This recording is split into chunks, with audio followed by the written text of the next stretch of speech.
आज अपन बात करेंगे इंडेक्स फंड के बारे में, क्या होता है, क्या क्या फ़ायदा है इन्वेस्ट करने के लिए। आपको समझ में आ जाएगा आपको इन्वेस्ट करना चाहिए नहीं करना चाहिए, इसे हम पैसिव इन्वेस्टमेंट भी कहते हैं। तो पहले अपन बात करेंगे इंडिया की, जो फॉर एक एक एग्जांपल, अगर आपको इंडिया की जो टॉप 50 कंपनीज है उसके शेयर्स बाय करने हैं, सब कंपनी के एक एक, तो आपके हिसाब से आपको कितना पैसा लगेगा? मतलब मोर देन 1.5 लाख रुपए लगेगा। ये तो और अभी बढ़ गया होगा, चेंज होगा, अप्रोक्स मोर 1.5 लाख से तो ज़्यादा आपको लगेगा ही। बट अगर मैं बोलूँ कि आप इंडिया टॉप 50 कंपनीज के शेयर सिर्फ 100 रुपये में खरीद सकते हैं, मैं आपको बताता हूँ। इंडेक्स फंड के थ्रू, इंडेक्स फंड एक टाइप ऑफ म्यूचुअल फंड भी होता है। ये म्यूचुअल फंड क्या होता है? बास्केट ऑफ स्टॉक्स रहते हैं जिसमें आप इन्वेस्ट कर सकते हैं, और इसे हम पैसिव इन्वेस्टिंग स्ट्रेटेजी भी बोलते हैं। इंडिया में कौन से इंडेक्स है? निफ्टी और सेंसेक्स। निफ्टी मतलब क्या? टॉप 50 कंपनीज जो भी है वो निफ्टी के अंडर आती है, निफ्टी 50 बोलते हैं। एंड सेंसेक्स मतलब टॉप 30 कंपनीज। निफ्टी 50 ये एवरेज ऑफ 50 है, जैसे मैंने बताया। ये फाउंड हुआ था 1997 में। एंड इसके जो टॉप वेटेड स्टॉक्स हैं वो Reliance, H D F C, Infosys, I C I C I. Sensex का बात करें तो टॉप 30 कंपनीज, ये आया था और भी पुराना 1986 में। और इसमें सबसे ज़्यादा वेटेज है Infosys, T C S, Reliance, I C I C I. ये है निफ्टी 50 का चार्ट, पिछले जब से लॉन्च हुआ है तब से लेके आज तक का। आप देखिए छोटे मोटे ऊपर नीचे होते रहता है, बट लॉन्ग टर्म में ऊपर ही जाता है मार्केट। सेम सेंसेक्स का भी अगर आप देखेंगे, लॉन्ग टर्म में ऊपर ही जाता है। छोटे मोटे स्पाइक्स आते रहते हैं, बट लॉन्ग टर्म में ऊपर ही जाता है। रिटर्न्स की अगर अपन बात करें पिछले 20 सालों में, तो Nifty almost 14.18% C A G R का रिटर्न दिया है, सी ए जी आर रिटर्न दिया है।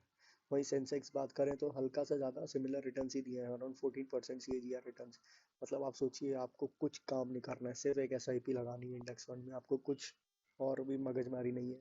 सिर्फ आपका एस आई पी कटते जाएगा, आपको लॉन्ग टर्म में 14% मिल जाएगा। और ये इसकी पावर क्या होती है, मैंने मेरे ख्याल से दो इससे पहले की पहली वीडियो में इससे बारे में बात किया था, कंपाउंडिंग के बारे में। आप वो वीडियो ज़रूर देखिए, आपको समझ में आ जाएगा। अगर आपने 14%, आपको इतना रिटर्न भी मिल गया 20 साल और 30 साल तक, तो आपकी वेल्थ कहाँ से कहाँ पहुँच सकती है।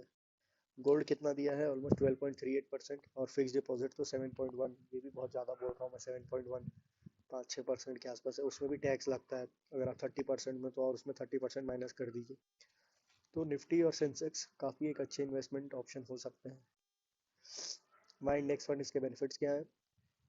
ये अपन अब कंपैरिजन करेंगे अदर एक्टिवली म्यूचुअल फंड से, जिसमें प्रॉपर फंड मैनेजर रहता है, ढूंढता है कौन से स्टॉक्स में इन्वेस्ट करें। उसके कंपैरिजन में देखा जाए तो मेजॉरिटी ऑफ म्यूचुअल फंड्स इस इंडेक्स फंड को बीट नहीं कर पाए हैं। और ये कितना वेल डाइवर्सिफाइड है, आपको पता है निफ्टी 50 में अगर आप इन्वेस्ट करते हैं तो मतलब इनडायरेक्टली आप 13 सेक्टर्स में इन्वेस्ट करें, तो एक आधा सेक्टर रिसेशन में चला भी जाए तो ज़्यादा कुछ फर्क नहीं पड़ने वाला है। एस आई पी एक परफेक्ट कॉम्बिनेशन है अगर आपको इंडेक्स फंड में इन्वेस्ट करना है तो। और मिनिमम इन्वेस्टमेंट 100 रुपये है। अगर आप 15-20 साल के भी हैं तो आप 100 रुपये निकाल लीजिए, वो आप निकाल भी सकते हैं महीने का। आप एटलीस्ट चालू करिए। एक्सपेंस रेशियो भी बहुत कम रहता है। आप नॉर्मल एक एक्टिवली म्यूचुअल फंड का देखेंगे एक्सपेंस रेशियो, तो अदर देन अराउंड 1.2%, 1% के आसपास रहता है। बट एक इंडेक्स फंड का 0.2%। अब आप सोचेंगे 1% से क्या ही फर्क पड़ जाएगा।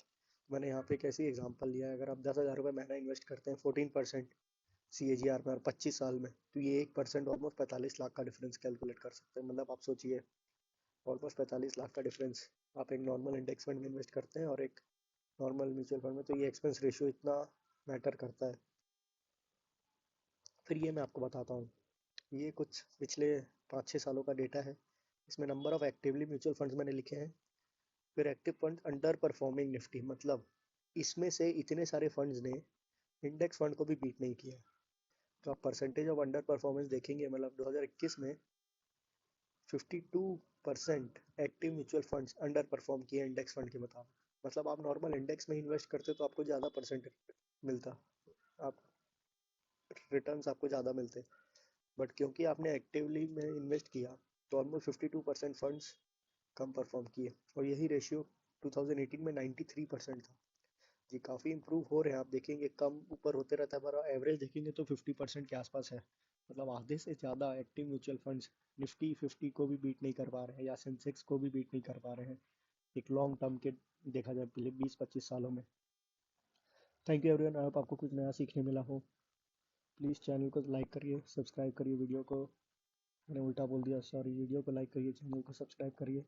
थैंक यू एवरीवन, सपोर्ट करते रहिए। मैं हर दूसरे दिन वीडियो अपलोड करता हूँ। Thank you.